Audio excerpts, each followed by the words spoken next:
Over 4,000 years ago, in the cradle of civilization, a story was etched in clay, a story of gods, monsters, friendship, and the search for immortality.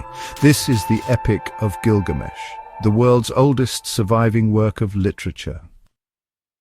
Set in ancient Mesopotamia, modern-day Iraq, the Epic of Gilgamesh was written in cuneiform on clay tablets during the Sumerian and later Akkadian periods. At its heart lies Gilgamesh, a semi-legendary king of Uruk who ruled around 2800 BCE. Part myth, part man, his story became a mirror for humanity's earliest reflections on life, death, and meaning. Gilgamesh begins his tale as a powerful but arrogant ruler, feared more than admired. To humble him, the gods create Enkidu, a wild man of nature. The two clash in a mighty battle, but from that conflict blooms an unbreakable friendship. Together they embark on heroic adventures, slaying the forest guardian Humbaba and battling the divine bull of heaven. But the gods are displeased. Enkidu is condemned to die. His death shatters Gilgamesh, and for the first time the mighty king feels fear, not of battle but of death.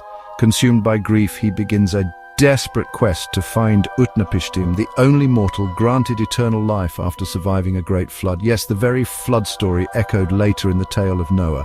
Through trials, monsters, and divine tests, Gilgamesh reaches Utnapishtim, only to learn the truth.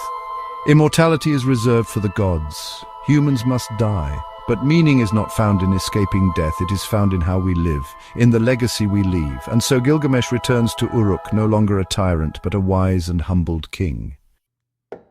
The tablets of this epic were lost for centuries until British archaeologists unearthed them in the ruins of Nineveh in the 19th century.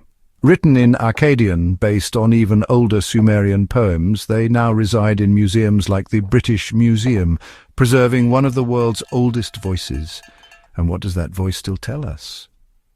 That friendship changes us, that grief teaches us, that to be human is to seek meaning in the face of mortality. Gilgamesh's journey is our journey. The Epic of Gilgamesh isn't just the first story ever written, it is perhaps the first story ever told about what it means to be human.